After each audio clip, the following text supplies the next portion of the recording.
Привет, друзья! С вами Макс и добро пожаловать на канал «Русский с Максом». Канал для тех, кто изучает русский язык. И сегодня у нас будет влог. Я хочу ответить на вопросы, которые вы мне задавали, и вообще поговорить про жизнь. И так как я нахожусь в Аргентине, то, конечно, про жизнь в Аргентине, и про планы, и про разные такие вещи.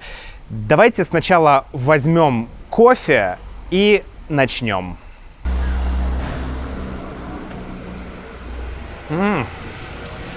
Классно! Раньше кофе стоил больше $3. Теперь я купил этот кофе за $2.75. Вообще, да, цены постоянно меняются. Слава богу, что они не только растут, но иногда и снижаются. Но, правда, здесь дело в инфляции. Друзья, в Буэнос-Айресе зима. Да, вот так выглядит зима в Буэнос-Айресе. Сегодня плюс 18 градусов, но вообще это только начало зимы. И, конечно, зима далеко не всегда будет такой, не всегда она такая теплая, но, тем не менее, все равно классно. И я тут посчитал,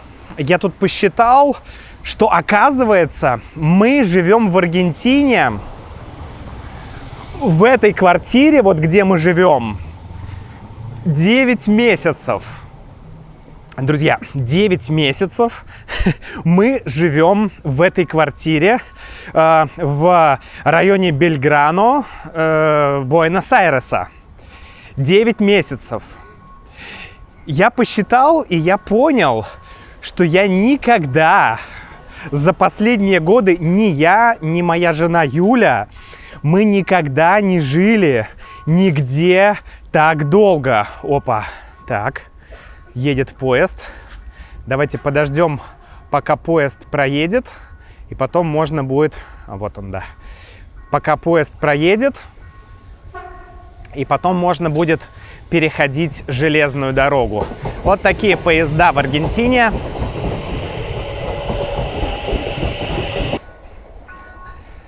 Все, можно переходить дорогу. Так вот, мы нигде так долго не жили 9 месяцев. Звучит странно, звучит реально странно. С одной стороны, можно подумать, что «О, круто, Макс, круто!» Типа, вы постоянно где-то ездите, разные города, разные страны, типа путешествуете и так далее. Хотя переезд — это не совсем путешествие, это не путешествие. Но с другой стороны, честно говоря, хотелось бы все-таки иметь дом, или хотя бы базу. Или хотя бы какую-то базу, где ты будешь базироваться и откуда ты можешь уже куда-то ездить, если ты хочешь. Вот на самом деле такое двоякое ощущение. С одной стороны, да, классно, как много всего происходит. С другой стороны, хочется иметь чуть большую стабильность. И здесь может встать вопрос. Макс, а Аргентина могла бы быть, да, условное наклонение мы здесь используем, а Аргентина могла бы быть такой базой? Могла бы Аргентина быть домом? Вопрос, да, могла бы она или нет? И здесь у меня ответ, что, к сожалению, кажется, что на данный момент скорее нет, да, пока нет. Почему? На самом деле вопрос такой экзистенциальный в прямом смысле этого слова, да, вопрос как бы существования. Вопрос существования. Для того, чтобы существовать в современном мире, нам нужно что-то делать, правильно? Нам нужно работать. И, к сожалению, к большому сожалению, на данный момент в Аргентине просто невозможно работать, если ты работаешь либо на иностранную компанию, либо если ты работаешь на себя, как в моем случае, но с людьми в других странах. Короче, в Аргентине невозможно легально, да, я подчеркну, легально, или, как мы говорим, по-белому, да, по-белому, то есть легально работать с людьми или компаниями вне Аргентины, да. И это большая проблема, потому что Юля тоже хочет работать и работать, естественно, на иностранную компанию. Я тоже работаю, веду деятельность, и практически нереально делать это легально. И плюс технически это даже практически невозможно. То есть тебе нужно либо как-то очень сложно использовать какие-то схемы, какие-то то есть, короче, это очень сложно и технически, и юридически. Вот, давайте скажу так. И технически, и юридически это, очень-очень сложно. Конечно, это зависит от того, что ты именно делаешь, но в любом случае, в нашем конкретном случае, это практически невозможно. В Аргентине сейчас принимают один законопроект, да, его рассматривают, один законопроект, который внесет огромное количество изменений в разные сферы жизни и бизнеса. Но дело в том, что этот законопроект проходит разные стадии одобрения, принятия в Конгрессе, там, сям. И проблема в том, что это все идет очень медленно. Или, как мы говорим, со скрипом. Принятие этого законопроекта идет со скрипом. Да, идет со скрипом. Или рассмотрение этого законопроекта идет со скрипом. Или обсуждение этого законопроекта идет со скрипом. То есть очень-очень медленно. И на самом деле здесь есть две проблемы. Первая проблема в том, что, может быть, этот законопроект поможет хотя бы юридически, да, работать, находясь в Аргентине, но, может быть, и нет. То есть я пока не очень понимаю, насколько этот законопроект реально поможет в моей ситуации. Да, я говорю про свою жизнь, про нашу жизнь с Юлей, с моей женой. Я не говорю про сейчас экономику Аргентины или что-то. Нет, я говорю про свою жизнь, про свою ситуацию. Да, логично. Поэтому я не знаю, поможет ли этот закон что-то изменить. Мне кажется, что если он что-то и изменит, то это не повлияет как-то глобально на ситуацию, на мою ситуацию. А вторая проблема: неизвестно, когда этот законопроект будет принят, когда он начнет работать, когда это все, в общем, заработает. И получается так, что пока на данный момент, как я уже сказал, к сожалению, основополагающей в жизни момент – это работа. Ну, это все-таки один из главных моментов, да, когда мы думаем куда-то поехать или заняться чем-то другим. Ну, то есть всегда наша жизнь как бы идет параллельно с вопросом работы, да, это, ну, это важный момент. Вот, поэтому, да, такая ситуация. Однако,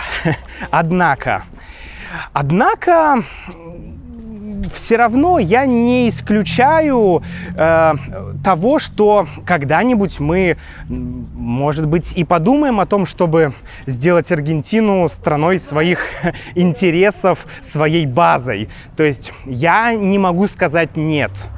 В любом случае, ну, есть моменты, которые вот проблемные, но, тем не менее, есть очень много других крутых моментов. Вот, поэтому я не говорю «нет» навсегда, но, тем не менее, сейчас я понимаю, что это так. Сейчас я не могу остаться в Аргентине, ну, как сказать, планировать, что я останусь в Аргентине на какой-то реально долгий промежуток времени. Ну вот, пока это так. Но все-таки, какие у нас планы? Какие у нас планы, что мы будем делать дальше? Мы уезжаем из Аргентины? Куда? Нет, на самом деле нет. 9 месяцев мы жили в Буэнос-Айресе. И вы знаете, что я небольшой фанат больших городов. Небольшой фанат больших городов. Да, я не фанат больших городов, мегаполисов. И мне нужна природа. И, в общем, в Буэнос-Айресе мне немного тяжеловато. Тем не менее, Буэнос-Айрес очень подкупает своей инфраструктурой. Все-таки это самый удобный город с точки зрения именно инфраструктуры. То есть у нас здесь есть врач для Сабрины, педиатр. У меня есть парикмахер, надо к нему скоро снова идти. И так далее, и так далее. То есть процессы жизни налажены, и все достаточно удобно. Однако в последнее время, ввиду разных факторов, то есть по разным причинам, почему-то состояние психического здоровья, так скажем, не очень хорошее. Короче говоря, часто сталкиваешься со стрессом, не знаю. Вот у меня есть такая проблема в последнее время. Не удается наладить нормальный образ жизни, какой-то вот сбалансированный. Но не буду об этом сейчас подробно говорить. Я об этом говорил в подкасте, друзья. Послушайте, ссылка на эпизод этого подкаста будет внизу в описании этого видео. И там я подробно рассказываю, почему, что со мной случилось. В общем, да, можете послушать, если вам интересно. И что в итоге? Мы все-таки решили, что мы хотим поехать жить в Патагонию. Мы решили, что мы не поедем в Европу в этом году. Мы решили остаться здесь, в Аргентине. Лететь туда сейчас достаточно дорого. И постоянно менять страны, куда-то ездить, это все тоже очень тяжело. Мы решили вообще посвятить 2024 год как бы себе, заботе о себе, о семье, скажем так. Пока получается не очень хорошо, учитывая мое вот это такое депрессивное состояние, к сожалению, получается не очень хорошо. Но, тем не менее, нужно пытаться. И мы решили поехать жить в Патагонию. Вот уже через 2 недели мы поедем туда. Сначала мы поедем в город Неукен, провинция Неукен, Неукен-Капиталь. Это самый крупный город в Патагонии. Он находится в пустыне или в степях, но там вокруг города есть реки, есть какие-то небольшие леса. Ну, в общем, есть природа, есть доступ к природе, в то же время это город, и мы решили, что пока зима, мы поедем туда. А после этого, когда будет лето, то я безумно хочу провести лето в деревне, да, как вот в России летом ты едешь на дачу или в деревню. Также мы тоже решили, что поедем в Патагонию, где мы будем проводить лето, как я это делать люблю, среди озер, среди лесов. Я надеюсь, что это позволит нам отдохнуть, восстановить силы. В общем, надеюсь, что это будет полезно для здоровья физического и для души. Вот, друзья, такие планы. Не знаю, посмотрим, что из этого получится. Какое-то огромное количество разных вопросов постоянно сваливается тебе на голову. Огромное количество проблем, которые нужно решать. Сабрина, тоже маленький ребенок. И все это, конечно, тяжело, но ничего, жизнь продолжается. Солнце светит, зима не такая холодная, поэтому все будет отлично, я уверен, друзья. И желаю, чтобы у вас также все было отлично. Если вы хотите транскрипции к моим видео, к подкастам, то присоединяйтесь к membership программе. И до встречи в следующих видео и подкастах. Пока!